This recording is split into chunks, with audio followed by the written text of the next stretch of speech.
In this game, Alexander Morozevich, certainly one of the most exciting top players of all time, will show us the power of pawns. They can be strong attacking units, they can give space to your pieces, and they can even break through to the enemy king. This is from the Biel Super Tournament from 2009. He played against Evgeny Alekseev. Let's jump right in.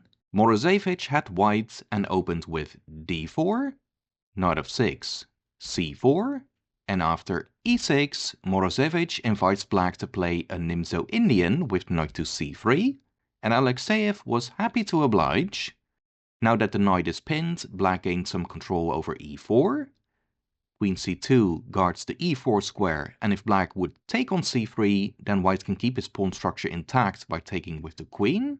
Black castled, a3, forcing black to make a decision. And after the trade, black can claim he has better development. White did spend 2 moves with the queen, but white has the bishop pair, and by recapturing with the queen, he also kept his structure intact.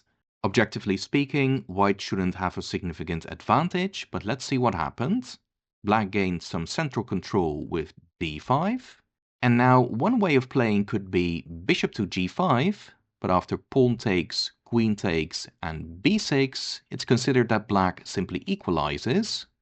So Morozevich avoids that and decided to take on d5. Alekseev did hit the queen with knight to e4 and gained e4 for the knight. But after queen c2 and pawn takes, here's what Morozevich had in mind. He targets the c-pawn with bishop to f4.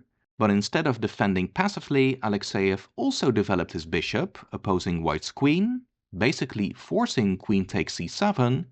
So black's given up a pawn, but after the queen trade, black also involved his rook with a tempo on the bishop. And black's claiming that his activity compensates for the pawn. He even infiltrated with his rook on the second rank as well. But as you'll see, that turns out to be a mistake. If we briefly go back, black would have had an equal game after knight to c6, developing his second knight and attacking the d-pawn. Now, defending with e3 would be bad, because after g5, black would stand clearly better. After knight to a5, black will rob white of the bishop pair, but the rook will also come to c2 and the knight to b3. White could easily lose that. So instead, white would play f3, driving away that strong knight. But if white would then continue with the logical g4, then black can actually take the d-pawn. And after rook to d1, knight e6, pawn takes, and knight takes, even though the engine declares it's equal, I think most of us would still rather have black. But Alekseev didn't go for this. He played the very natural rook to c2. But now Morozevich will mobilize his kingside pawns, and he manages to drive away all of black's active pieces. First f3, and after g4 and h4, you can see white's gaining a lot of space on the kingside, but white's also planning to go e3 and challenge black's rook with rook to h2. Black did win his pawn back, but that is worth regaining control of the second rank. But first h5. Once again gaining space with tempo, then e3.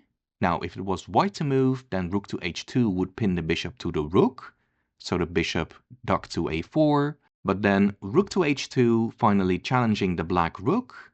Alekseev wanted to remain as active as possible, so he brought the rook to b3, but compared to a couple of moves ago, only white has made clear progress.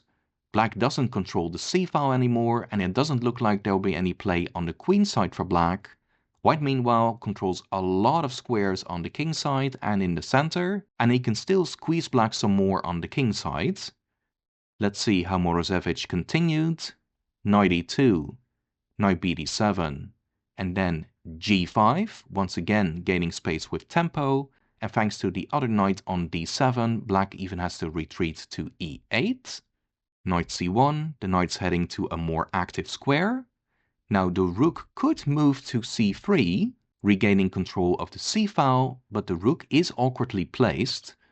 First rook to b2, hitting the b-pawn, and then knight to d3, the knight is now eyeing up the c5 square, where it'll hit the pawn and the bishop.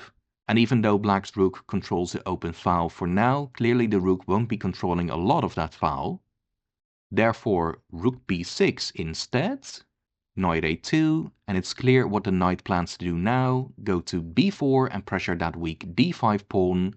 Knight f8 makes room for the rook in advance, so that after knight to b4, now the second rook guards that pawn. But now an instructive move by Morozevich, he went h6, because it's fine of course that black has to deal with that weakness on d5, but creating a second weakness is definitely the way to get more winning chances. And white plans to create that second weakness by opening up the h file for the rook and target h7. Black is in trouble now. Knight e6 was played, hoping to at least trade some pieces off. Pawn takes, knight takes bishop, pawn takes f4, and knight takes pawn. But after bishop to d3, threatening the h-pawn, Alekseev did make a critical mistake. He would still be okay if he'd given up the pawn like this. And after knight e6, at the very least he's winning his pawn back. White can advance with h7. But after, let's say, king to f2 and knight takes pawn, black can maybe shield the king to some extent with knight to g6, maybe the rook can swing over to f6, maybe that's not so bad for black. In the game, however, Alekseev went knight to e6 right away, but the problem is that white gets to play f5 and then get his pawn to f6. Black couldn't take on g5 by the way, because white pins and wins, and with f4 black's just dropping a piece. So instead knight to f4, but then f6, and you can see how that king might get trapped by that pawn, and in fact black is already losing now. Maybe the best chance was knight takes bishop check, and then bishop to d7, intending to defend h7 with bishop to f5, but after knight to e5 and rook to c1, white's rook will land on the 7th rank, which is also dreadful for black, but it's not as bad as what happened in the game. Alekseev instead played h5 here, but white can just ignore that. King f2 is a good move, because after a5, white has this in-between move, king to g3, counterattacking black's knight. The knight retreated, and now you can enjoy how Morozevich wrapped this game up. He did not move his knight, he took on h5. The knight is not important, because after pawn takes knight, which black did play, white doubles rooks on the h-file and there's just no defense. Black still took a pawn, but after rook to h7, Alekseev resigned. The threat is bishop takes knight, followed by rook check and checkmate. So if, for example, bishop d7, then bishop takes, pawn takes, rook check, and when the king steps aside, rook h8 ends the game. Very nice game by Morozevich. Somehow when going over his games, there's always something unusual about it, and today's game wasn't typical at all, but also very exciting. So it started out with a queen c2 Nimzo-Indian defense, but after Morozevich went for black's c-pawn, they quickly transitioned to a queenless middle game, and it seemed black just had a big development lead to compensate for that pawn. However, with this rook c2 move, just when it seems black may get the upper hand, it was Morozevich who took control, gaining space, kicking away black's pieces, and even expelling that active rook. Later on he managed to use his pawns to even break through to black's king.